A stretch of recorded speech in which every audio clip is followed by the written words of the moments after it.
Olá, hoje quero conversar com vocês sobre Round Six, ou Squid Game, ou o Jogo da Lula, como a gente queira chamar. Uma série da Netflix que está bombando ainda.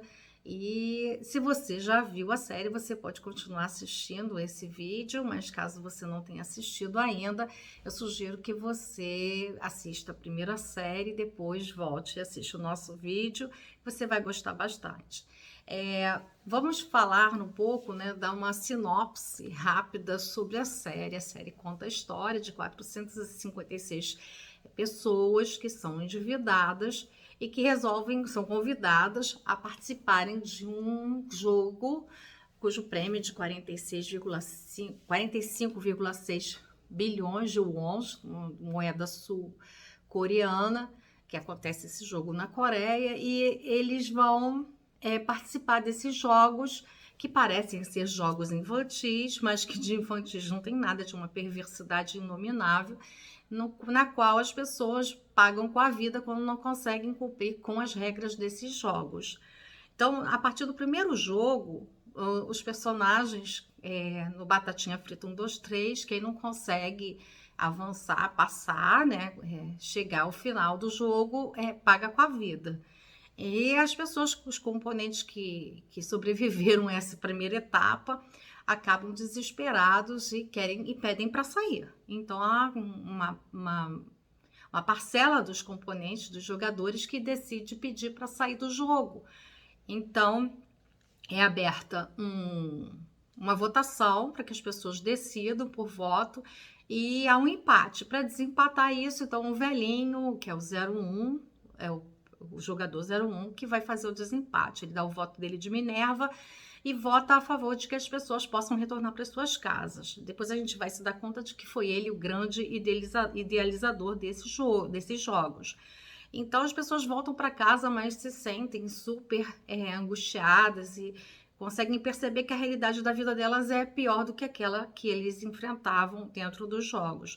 E aí a grande questão que fica é assim, como é que a gente toma as nossas decisões? A gente toma as nossas decisões pautadas na nosso senso racional ou somos levados pelas nossas emoções?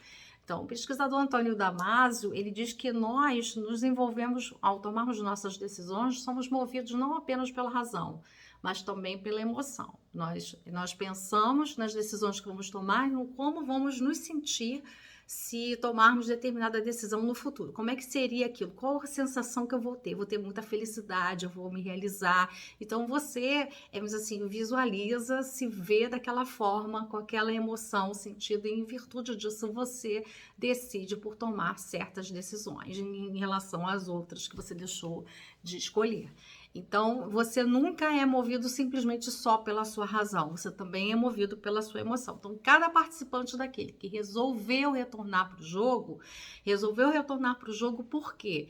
Porque se viu como ganhador daquele prêmio de 45,6, o ONS.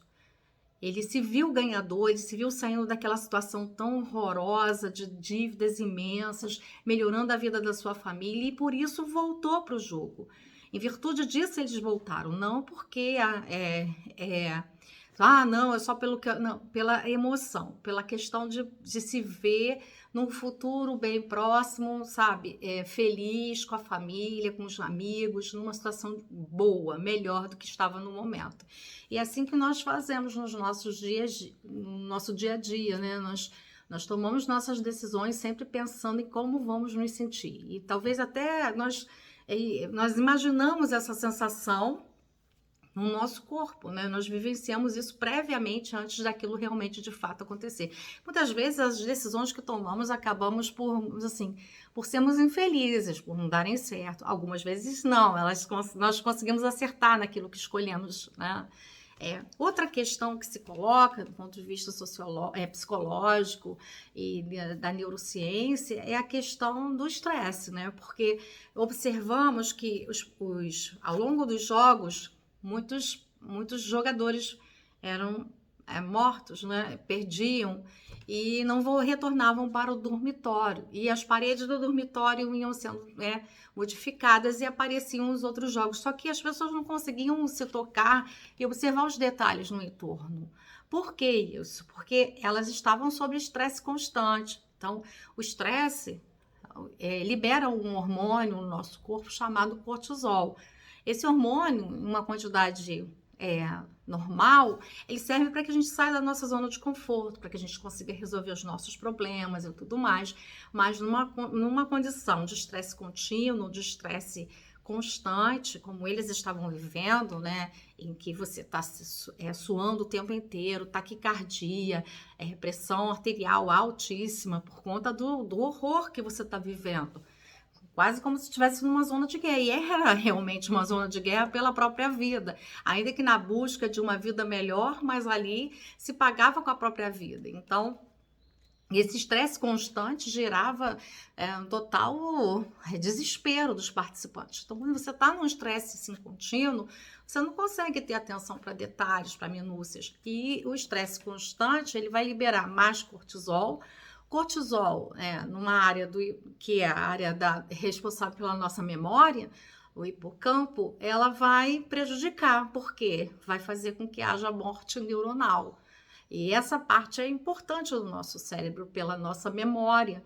Então, mais à frente, com certeza, vão ocorrer problemas assim, de doenças, né, do sistema nervoso central em virtude desse alto índice aí, desse hormônio, se for contínuo, né, se for acompanhado de estresse contínuo, estresse todo o tempo, é bastante prejudicial para a nossa saúde. E você veja bem, o estresse contínuo e a pressão que eles sofreram lá foi tão tamanha que quando ele saiu, o personagem que ganhou, o 456, ele passa um tempo sem nem mexer no dinheiro. Ora, todo mundo se imaginava pegando aquele dinheiro e vivendo e fazendo e acontecendo, mas por todas as coisas que ele passou lá, que foram tanto quanto bastante estressantes, levaram ele a ficar um tempo, praticamente um ano sabático, sem nem mexer no dinheiro. E percebam que a fisionomia dele envelheceu bastante, porque estresse demais envelhece. Ou seja, situações que vão requerer muita atenção, elas acabam nos envelhecendo. Então, nós aprendemos que é importante que sim, que ter estresse faz parte da vida, para que a gente saia da nossa zona de conforto, mas essa coisa todo o tempo, ela é prejudicial para a gente. Isso que a série faz a gente também refletir. E sobre a questão das nossas emoções, né? Que nós não tomamos atitudes, nós não decidimos nada só apenas racionalmente. Nós usamos nossas emoções. Espero que vocês tenham gostado desse vídeo, ele é bem simples, mas que possa trazer algumas reflexões para vocês. Tchau, sigam-nos!